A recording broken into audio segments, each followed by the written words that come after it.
Hi, Trina Wright here with day 29 of 365 days of realizations. So I am out walking again, and today's a little different because I walked with my 16-year-old daughter. We used to do this a lot, but then haven't it for a while, and it was fun to reconnect with her in that way. But what was the most fun about it was the little practice that I engaged in with myself. And it's amazing how much we can be sort of attuning and deliberate with our own perceptions and our own thoughts, even when we're with someone else, even when they're sort of talking, and even when there's this call to talk back. And one of the interesting things with teenagers is it's pretty easy to not talk back and be quiet because often they like to hold that space and they have a lot to say, which is really cool. And we had some really funny moments, and I'm going to share one of those. But before I get there, I wanted to just share how cool it was. Like, I was in a deep state of appreciation the whole time. I was in this deep state of like so in love with her, like tuning into my inner being. I'm going on this walk with my inner being, and how is my inner being viewing this experience? And then just feeling this deep sense of appreciation that I get to share this time with her, that I get to be witness to her evolution, her coming into herself, her being called forth by her highest, fullest version of herself and her own expansion.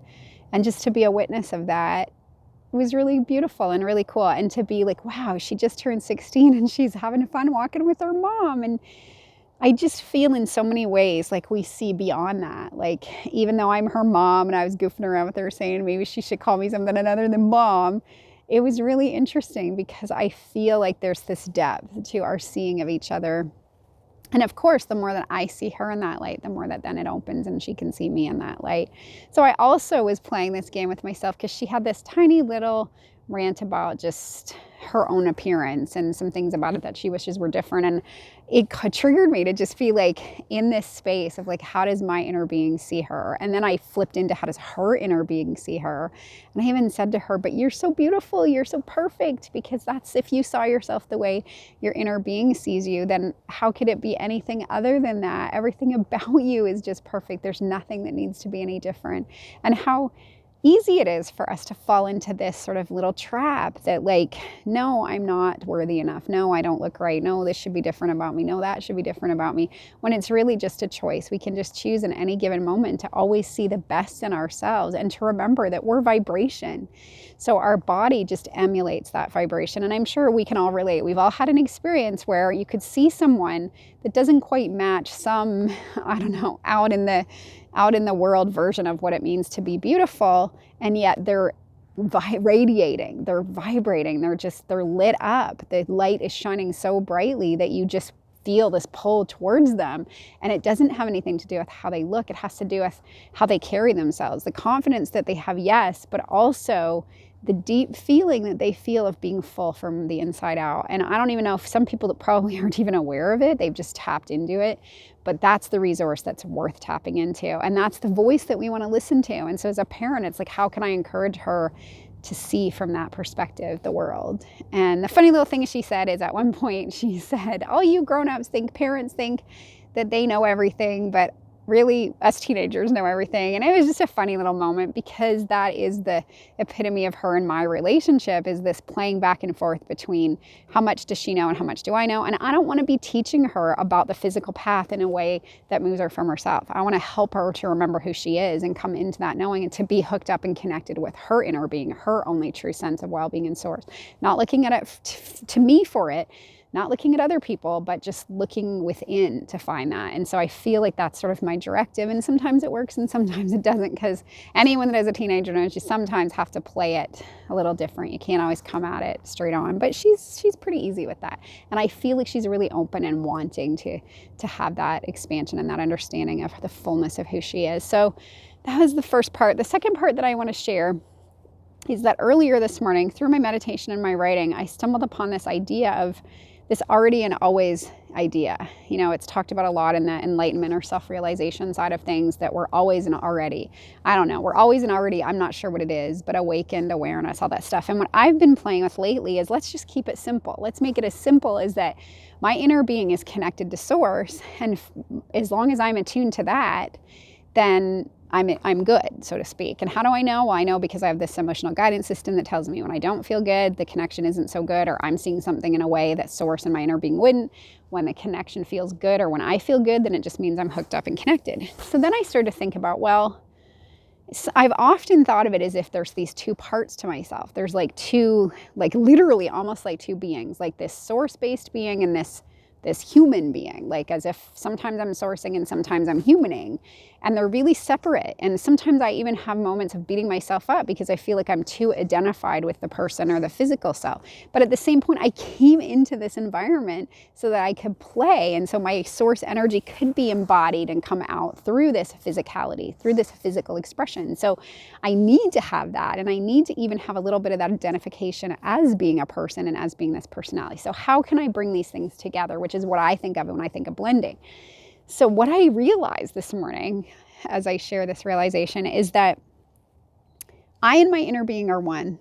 My inner being is me. So I was that. And this is how simple it goes. My inner being said, okay, you, this aspect of you, and it's hard for us to fathom because we see ourselves as so sort of one-dimensional. We see ourselves as multi-dimensional, but we also see our every dimension almost being in the physical, except for when we close our eyes maybe and we go inside and tap into something else in meditation. But for the most part, we see our physical feet on the ground, we look at our body, we look at our dressing ourselves and feeding ourselves and getting in our car and all those kind of things. So we see that aspect of us. But so imagine that as we were just a being, love, light, energy. This energy made this decision from its own space of awareness and consciousness to sort of split off. So this extension of that non-physical aspect moved forth into a physical body, moved forth into a physical incarnation and came into this physical manifested created world, created through the projection of its own self, but still looks real, feels real, seems real. And at the same time, inner being was your vibrational counterpart staying back in that energy of source.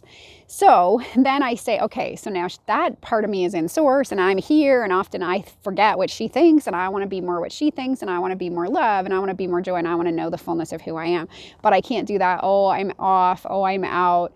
Blah, blah, blah. But at the same time, I'm already and always is. So that flow, that extension of who I am is always who I am. It doesn't change. It doesn't even matter if I forget for the moment. It doesn't matter what I'm doing. I still am that. The difference is that she just holds to it because that's where she lives. Her only point of focus is from source energy. That's it. She's embodied in it and she's being it and she's living it. And that's where she's focused. That's what she chose to do. But what did I choose to do? This aspect of that sameness chose to come forth into this physical where I get to mess around and see everything and have this feedback come back towards me and see all these things that could pull me or distract me or that I could take my cues from when I really want to take it from me. But that's part of it. So I constantly have this navigating going on where I'm navigating this vehicle, so to speak, and moving in and out of not remembering because it's never not there. It's more of like focus.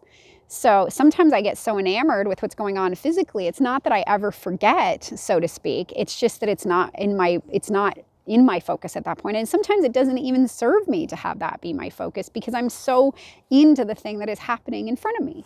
So it was really helpful. I don't know if I captured it quite right, but it was this idea that I am always the same as my inner being. It's just that because my feet are on the physical ground, there is more sort of things coming at me. There's more things to play with. There's more contrast. There's more catalyst. So my focus can move from the pure focus of source and seeing through the eyes of source to just seeing a condition. And then there's that whole idea that we lay meaning on top of it. So from source, what's the meaning that source, my inner being, is going to lay on anything? It's probably always lit up, coming from love.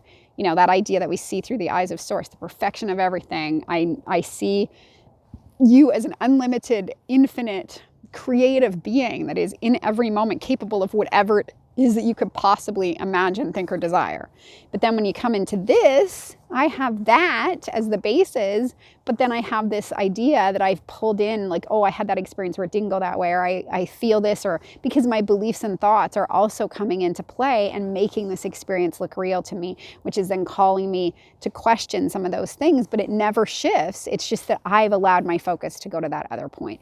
So I don't know if that makes sense, but it was just helpful for me. And so now if I tune in and just be like, okay, I'm going to sit closer to where my inner being is. I'm not going to beat myself up when I don't, but that's how I want to remember and view, so that I see myself as the unlimited, epic, beautiful, perfect creator that I am, and just flow and move with that.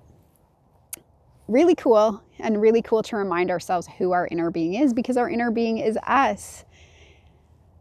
Us. It's kind of like the one that was like holding on the light or holding the map, our in-person, in real time, immediate, always available, always accessible, on call 24/7, focusing on us nonstop guide to this experience. And not only guide, but my personal concierge, my personal guide. Mine and yours won't match, because my desires, my want for expansion, my feet on this path and what I've come to understand, my limiting beliefs, my lackful thoughts, my epic thoughts, they're all different. They're all just what I'm attracting and what I'm putting out, and what my set point is slightly different than everyone else's, but my inner being knows that. How beautiful, knows that. So I don't have to go and seek something outside of me to tell me. If I'm connected and attuned with her, then I can just tune into that as the component of me that's going to drive everything that I want to do and move me in that direction. So I'm going to live this day with my inner being. I'm going to take my inner being everywhere I go. I'm going to drive the car with my inner being. I'm going to eat with my inner being. I'm going to work with my inner being. I'm going to parent with my inner being. I'm going to walk the rest of the trail. I'm just going to see my inner being. And not only am I going to see her, I'm going to see her seeing me in all of the beauty that I am, and all of that delightfulness, and constantly saying to me, oh, you take my breath away. You're just so beautiful. I am deliriously, intoxicatingly in love with yourself, because I just can't get enough of it. And she is enamored with that. She's enamored with herself, and she's enamored with the expression that I am putting out, and all this experience that I'm having, in the expansion that we're co-creating and sharing together. What a fabulous way to contemplate living a life. So that's what I'm going to do today. And I guess I'll check in with you tomorrow and see how it goes. I imagine it going beautifully, because I know that I create everything, so I may as well see the best possibility in all of it. And my beautiful daughter is waiting at the car for me, so now I'm gonna go start this practice, and I invite you to get out in nature. I think nature helps us to remember all of this. Tune into your inner being in whatever way you can. Imagine what your inner being would say to you. If your inner being had your full attention, if you could give it your full attention, what would be the thing your inner being would say to you? Figure that out, use it as a mantra, and use it for the rest of this day. And I'll share mine in the comments or tomorrow. See you tomorrow. Bye.